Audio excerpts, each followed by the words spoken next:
Multi arterial disease আছে। একাধিক coronary আর্টারিতে যদি ব্লকেজ ধরা পড়ে এবং ব্লকেজ মোর দেন 70% ব্লকেজ থাকে, তাতে তাদের করোনারি রিভাস্কুলারাইজেশনের প্রয়োজন হয়ে পড়ে। তখন তাদের বাইপাস সার্জারি করলে তাদের রেজাল্ট সবথেকে ভালো হয়। তার কারণ 3টি জায়গাতে যদি ব্লকেজ থাকে সেখানে স্টেন্টের রেজাল্ট অতটা ভালো হয় না। তো সেক্ষেত্রে এবং আরও কতগুলো ক্ষেত্রে, যেরকম লেফট মেন ডিজিজ বলে এরকম আছে। তো আমাদের হার্টের আর্টারির বাঁ দিকের একটা মূল আর্টারি থাকে আর একটা ডান দিকে থাকে। বাঁ দিকের আর্টারিটাকে বলে লেফট মেইন আর্টারি, সেটাই দুভাগে ভাগ হয়। তো লেফট মেইনে যদি ডিজিজ থাকে তাহলে বাইপাস সার্জারিটাই করা উচিত হয়। আর যে সমস্ত পেশেন্টের খুব পুর ভেন্ট্রিকল হয়ে গেছে তাদেরও হচ্ছে স্টেন্ট করে খুব বেশি লাভ হয় না। তো এই সমস্ত পেশেন্টদের ক্ষেত্রে আমাদের বাইপাস সার্জারিতে যেতে হয়। আচ্ছা, আরেকটা প্রশ্ন করব যে ভালভ রিপ্লেসমেন্ট কোন রোগীদের ক্ষেত্রে প্রয়োজন? আমাদের দেশে রিউমাটিক হার্ট ডিজিজের প্রবণতা খুব বেশি, প্রকোপ বেশি। তো rheumatic heart disease mainly mitral valve আর অ্যাওর্টিক ভালভকে এফেক্ট করে। তো মাইট্রাল ভালভের স্টেনোসিস বা মাইট্রাল রিগার্জিটেশন, অ্যাওর্টিক ভালভেও স্টেনোসিস বা রিগার্জিটেশন এসবগুলো হয়। তার ফলে দেখা যায় যে রোগীর শ্বাসকষ্ট হচ্ছে, হার্টের ইজেকশন ফ্র্যাকশন খারাপ হচ্ছে, হার্ট ফেলিওরে যাচ্ছে। তো এইসব সমস্যাগুলি হতে থাকে। তো সেরকম সিচুয়েশনে যাদের মাইট্রাল স্টেনোসিস হয়েছে বা মাইট্রাল রিগার্জিটেশন হয়েছে তাদের মাইট্রাল ভালভটা চেঞ্জ করতে হয়। আবার যাদের অ্যাওর্টিক স্টেনোসিস বা অ্যাওর্টিক রিগার্জিটেশন রয়েছে তাদের অ্যাওর্টিক ভালভটি চেঞ্জ করতে হয়। তো ভালভ সাধারণত দুরকম আমরা ইউজ করে থাকি, একটা হচ্ছে মেকানিক্যাল ভালভ আর আরেকটা হচ্ছে টিস্যু ভালভ।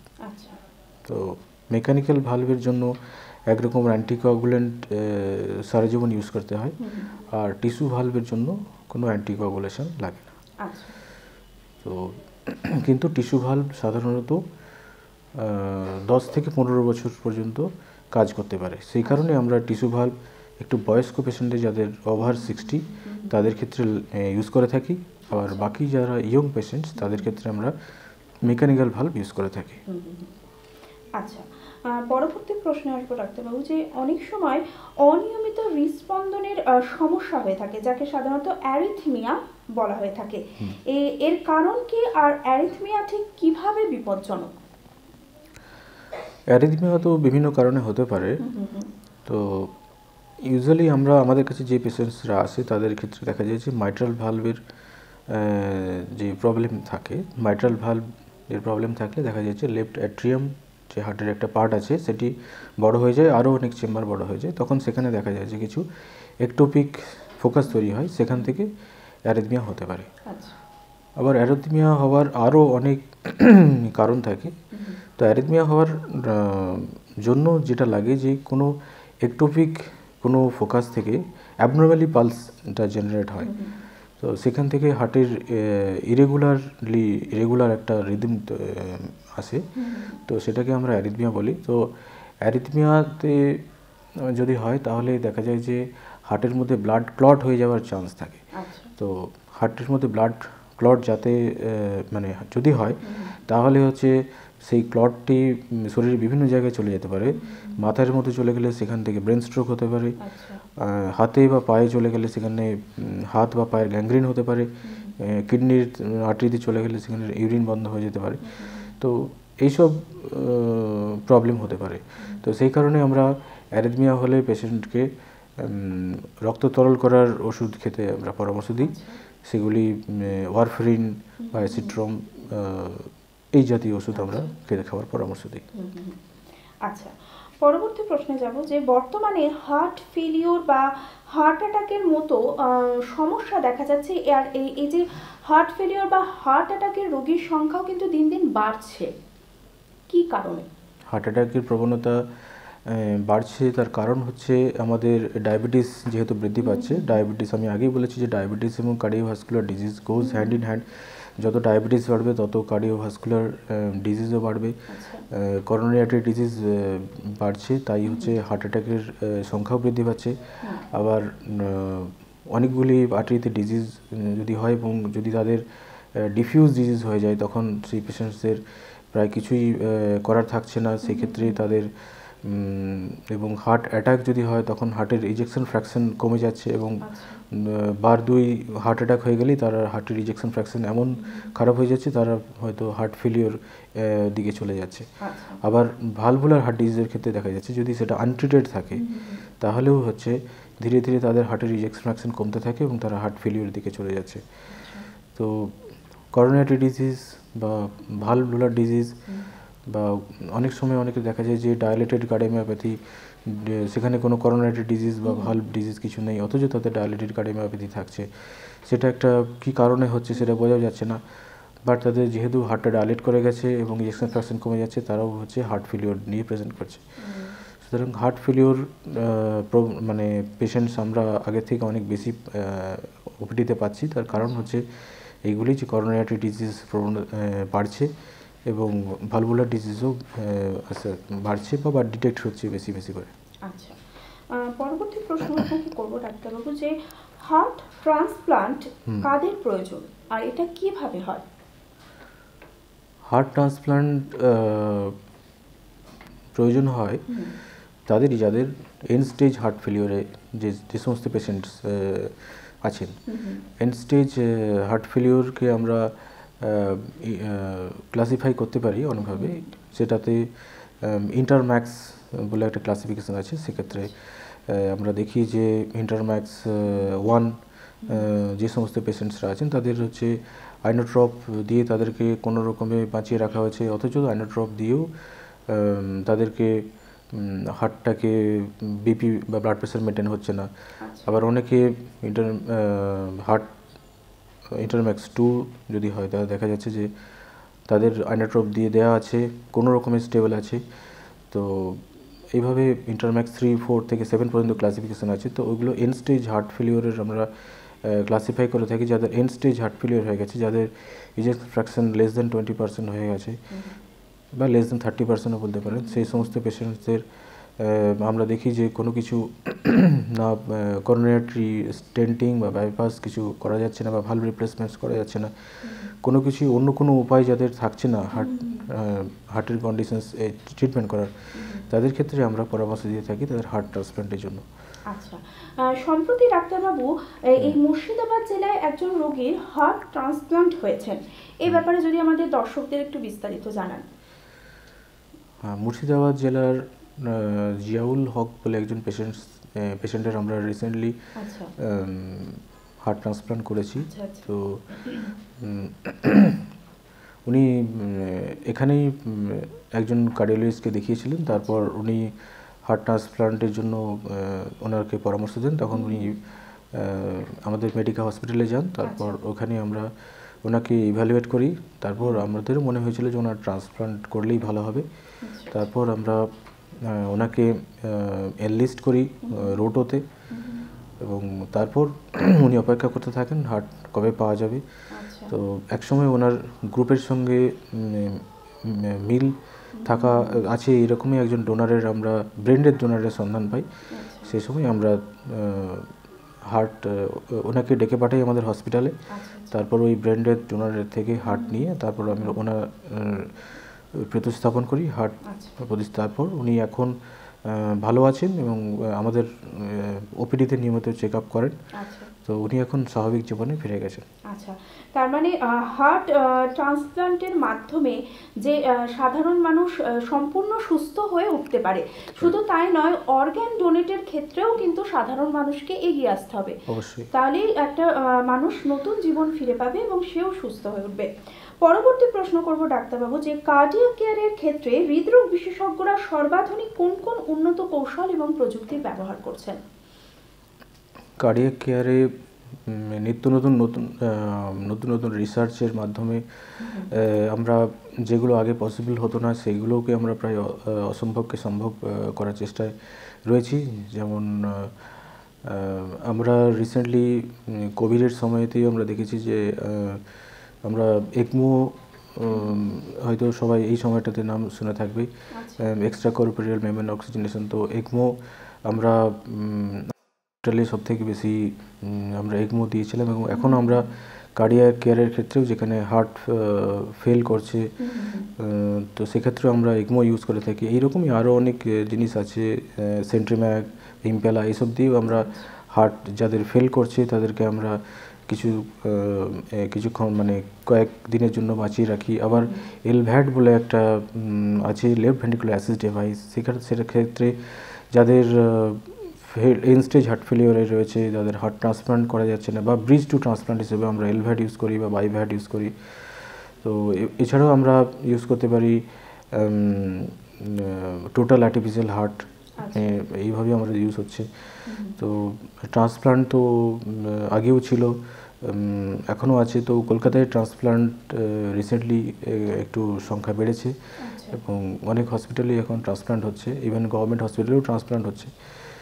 তো এবং লাং ট্রান্সপ্লান্টের ক্ষেত্রে বলি যে মেডিকেল হসপিটালে একমাত্র লাং ট্রান্সপ্লান্ট এখন পর্যন্ত কলকাতায় বা ইস্টার্ন ইন্ডিয়াতে করতে পেরেছে, এবং লাং ট্রান্সপ্লান্টের লাইসেন্সও শুধুমাত্র মেডিকেলতে রয়েছে। এবং ভবিষ্যতে আমরা এভাবে হার্ট এবং লাং এন্ড স্টেজ ডিজিজের যে ট্রিটমেন্ট সেটা হচ্ছে ট্রান্সপ্লান্ট, সেই রিলেটেড কাজকর্ম আরও অনেক বেশি এগিয়ে নিয়ে যাওয়ার আমাদের লক্ষ্যমাত্রা রয়েছে। আচ্ছা, পরবর্তী প্রশ্ন করব ডাক্তারবাবু যে যারা হৃদরোগী প্রথমেই তো বুঝতে পারে না যে হার্টের সমস্যা হয়েছে, তো সময় মতো হয়তো চিকিৎসা তারা নিতে পারে না, হয়তো বুকে ব্যথা সেটাকে অবহেলা করে দিনের পর দিন, এবং মানে নিজেদের ইচ্ছা মতোই হয়তো কেউ হার্টের মানে প্রেশার হাই, হয়তো প্রেশারের ওষুধ খেয়ে নিল বা সুগারের ওষুধ খেয়ে নিল। এইগুলো কতটা ক্ষতিকারক? মানে নিজেদের মানে চিকিৎসকের পরামর্শ না নিয়ে ওষুধের দোকানে গিয়ে বলে অনেকেই ওষুধ নিয়ে নিচ্ছে, এটা কতটা ক্ষতিকারক? এগুলো তো অবশ্যই ক্ষতিকারক। তো হার্টের চিকিৎসায় অবহেলা বা নিজের ইচ্ছামতো কিছু করলে সেটাতে আপনার ক্ষতিই ডেকে আনবে। তার কারণ হচ্ছে যে হার্টের চিকিৎসা কিন্তু যথেষ্ট জটিল আমি মনে করি। করোনারি ডিজিজের ক্ষেত্রে আপনার অনেক সময় দেখা যায় যে সিমটম প্রায় থাকেই না। হার্ট অ্যাটাক হওয়া পেশেন্টসদের আপনি যদি জিজ্ঞাসা করেন, তিনি বলবেন যে আমি আমার নর্মাল লাইফ লিড করেছি, কখনো কোনো সিমটম চেস্ট পেন কিছু হয়নি। তো এটাই হচ্ছে সবথেকে দুর্ভাগ্যজনক যে করোনারি ডিজিজের ক্ষেত্রে প্রায় 90% ক্ষেত্রে কোনো প্রায় সিমটমই থাকে না। তো একবারে যখন আসে বিনা মেঘে বজ্রপাতের মতো হার্ট অ্যাটাক হয়ে আসে, কিন্তু সেইগুলোতেও আমাদের কিছু করার থাকে না। তবে আমরা এটা বলি যাদের রিস্ক ফ্যাক্টরসগুলো রয়েছে, যেমন ডায়াবেটিস, হাইপারটেনশন, ফ্যামিলি হিস্ট্রি এগুলো রয়েছে, তাদের ক্ষেত্রে একটা আফটার 40 একটা স্ক্রিনিং করে নেওয়া ভালো হবে। স্ক্রিনিংটা এইভাবে করা যেতে পারে, ইসিজি, ইকো আর টিএমটি আফটার 40 কেউ যদি করে নেয়, তাতে যদি কিছু হিডেন ডিজিজ থাকে তো সেটা নিশ্চয়ই আমাদের প্রায় 99% ক্ষেত্রে আমরা ধরতে পারবো। আবার তাতেও যদি আমাদের কিছু সন্দেহ থাকে তাহলে আমরা non invasive city coronary angiogram করতে পারি। আবার তাতেও যদি আমাদের কিছু সন্দেহ থাকে তাহলে আমরা করোনারি এনজিওগ্রাম করতে পারি। তো এইভাবে আমরা রোগকে ডিটেক্ট করতে পারি। সবথেকে ইম্পর্টেন্ট হচ্ছে সাসপিশন, তাতে এবং রোগীর সচেতনতা, যাদের বিশেষ করে রিস্ক ফ্যাক্টরগুলো রয়েছে, diabetes, hypertension, family history, hypercholesterolaemia, তাদের ক্ষেত্রে আফটার 40 একটা স্ক্রিনিং, কার্ডিয়াক স্ক্রিনিং অবশ্যই করে নেওয়া উচিত। আর যেগুলো যাদের মনে হচ্ছে যে আমাদের বুকে ব্যথা হচ্ছে, সেগুলো হয়তো অ্যাসিডিটির জন্য হতে পারে অ্যাসিডিটির জন্য, কিন্তু যদি সেটা কার্ডিয়াক প্রবলেমের জন্য হয় তাহলে সেটা লাইফ থ্রেটনিং হতে পারে।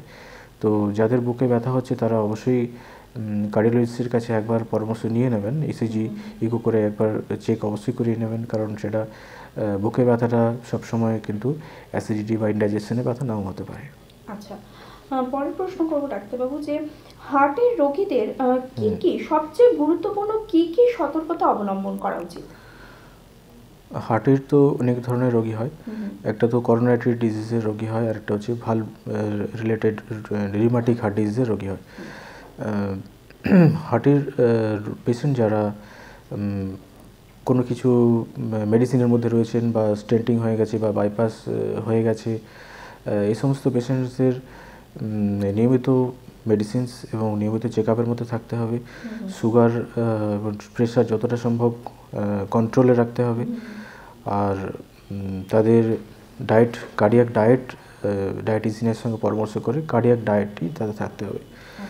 আর ভালভ রিপ্লেসমেন্টের পেশেন্টসের ক্ষেত্রে যদি বলি যে তাদের একটা রক্ত তরল করার ওষুধ অনেক সময় আমরা দিই, সেটাকে বলে ওয়ারফারিন বা অ্যাসিট্রম। সেই ওষুধ তাদের যে ডোজে বলা হয়েছে সেই ডোজে খেতে হবে এবং তাদের নিয়মিত আইএনআর বলে একটা টেস্ট করতে হয়, পিটি আইএনআর, সেটাও তাদের ডক্টর যেভাবে যে ইন্টারভ্যালে বলবেন তাকে করতে হবে।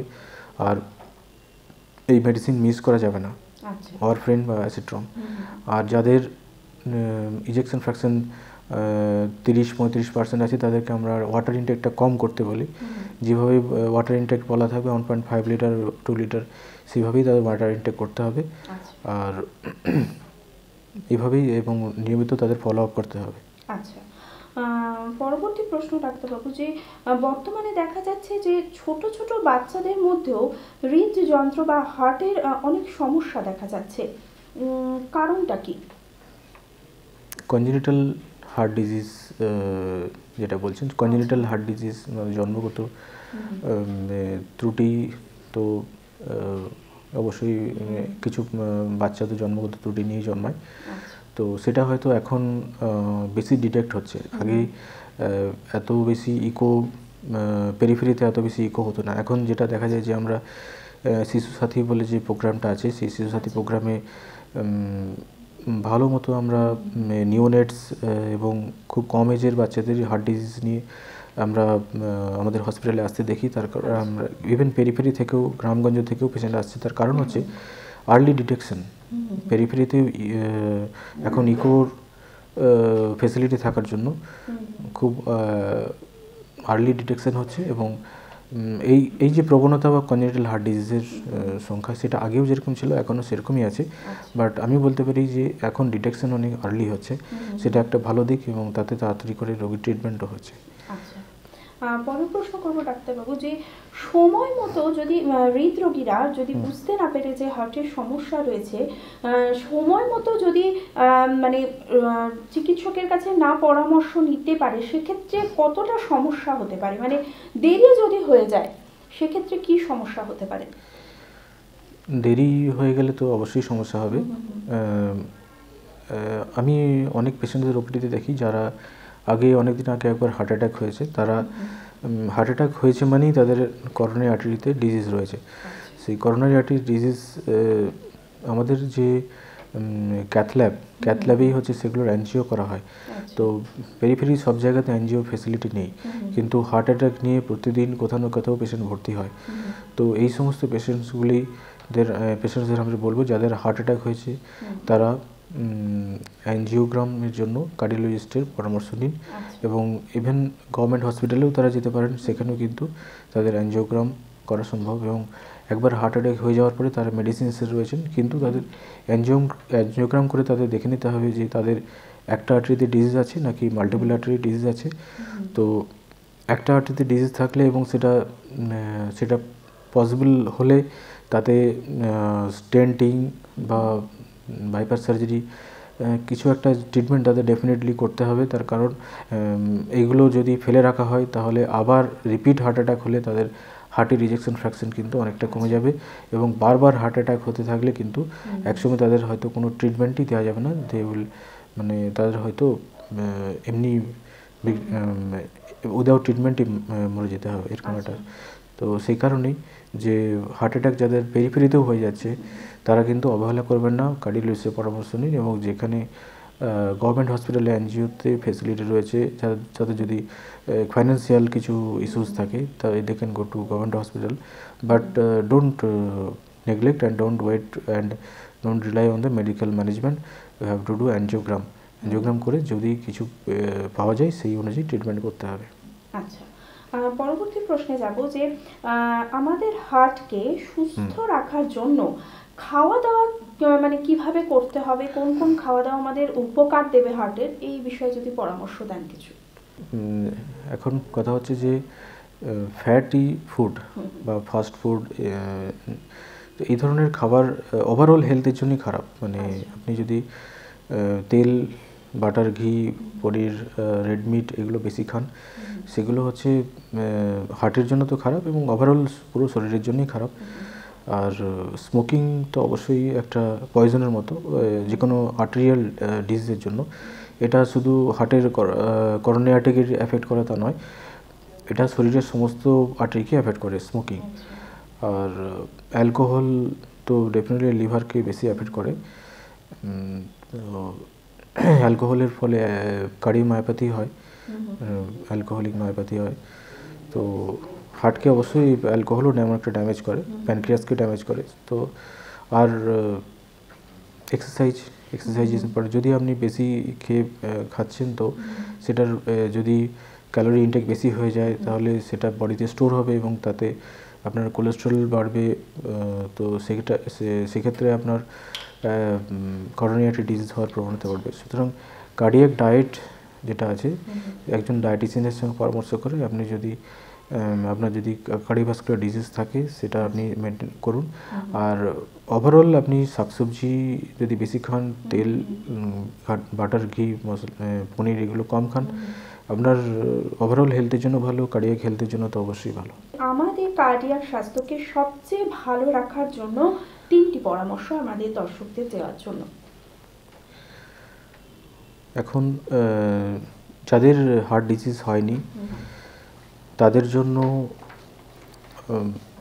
ডেফিনেটলি তেল, ঘি, বাটার, পনির এগুলো যত পারবেন কম। আর স্মোকিং তো একদম না করলেই ভালো হয়। স্মোকিং হচ্ছে হার্ট ডিজিজের জন্য সবথেকে বড় lifestyle risk factor. Lifestyle related risk factor হচ্ছে স্মোকিং সবথেকে। ওর জন্য হার্টের বা যে কোনো আর্টেরিয়াল ডিজিজ হয়ে যায়, পেরিফেরাল আর্টারি ডিজিজ হয়। আর অ্যালকোহল না নিতে পারলেই ভালো হয়।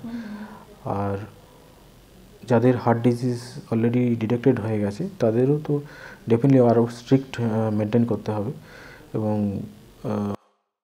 যতটা এক্সারসাইজ করা যায় সম্ভব হলে করতে হবে। আর মেডিসিনস যেগুলো আছে সেগুলো কন্টিনিউ করতে হবে। ডায়াবেটিস, সুগার, এই ডায়াবেটিস আর প্রেশার এগুলো কন্ট্রোলে রাখতে হবে। আর ডায়াবেটিক ডায়েট, বিশেষ করে ডায়াবেটিক ডায়েট মেনটেন করতে হয়। সেটাতেও ক্যালোরি ইনটেক থাকে, কী কী খাওয়া যাবে না যাবে সেগুলো থাকে। ডায়েটিশিয়ানের পরামর্শ অনুযায়ী আপনাদের যারা অলরেডি হার্ট ডিজিজ ডিটেক্টেড হয়ে গেছেন তারা ডায়েটিশিয়ানের পরামর্শ মেনে চলুন। আর যাদের হার্ট ডিজিজ ডিটেক্টেড হয়নি, ওভারঅল তো আমরা জানি যে শাকসবজি খাওয়া এবং তেল জাতীয় খাবার না খাওয়া এগুলোই স্বাস্থ্যের জন্য ভালো। তো এগুলো মেনে চলতে পারলে ভালো হয়। তাহলে আমরা দেখতে পেলাম যে ডাক্তারবাবুর কাছ থেকে শুনলাম যে কি কি উপায়ে আমাদের হার্টকে সুস্থ রাখা যাবে। তো ডাক্তারবাবুর পরামর্শর মতোই যদি আপনারা মেনে চলেন তাহলে আপনার হার্টও সুস্থ থাকবেন এবং আপনাদের জীবন আরও সুস্থ হবে, সুন্দর হবে। ডাক্তারবাবু, এই মুর্শিদাবাদ জেলায় বা বহরমপুরের মানুষ যদি আপনার সঙ্গে পরামর্শ নিতে চায় বা আপনাকে দেখাতে চায় তাহলে কিভাবে যোগাযোগ করবে যদি একটু দর্শকদের বলে দেন। আমি বহরমপুরে মাসের তৃতীয় শনিবার এখানে চেম্বার করতে আসি। মেডিকা হসপিটালের একটা ইনফরমেশন সেন্টার আছে, সেখানে আমাকে পাওয়া যাবে। আরেকটা জায়গাতেও আমি এখন চেম্বারে বসি, সেটা হচ্ছে চরক স্কোয়ার বলে একটা পলিক্লিনিক আছে, ওখানে আমাকে পাওয়া যাবে। এই দুটো জায়গাতে। তাহলে আপনাদের যে কোনো সমস্যায় ডাক্তারবাবুর সঙ্গে যোগাযোগ করুন এবং পরামর্শ নিন, আপনারাও সুস্থ হয়ে উঠবেন। আজকের মতো অনুষ্ঠান এখানেই শেষ করছি। অনেক অনেক ধন্যবাদ ডাক্তারবাবু আমাদের সময় দেওয়ার জন্য। আজকের মতো অনুষ্ঠান এখানেই শেষ করলাম। চোখ রাখুন পরবর্তী অনুষ্ঠানে। নমস্কার।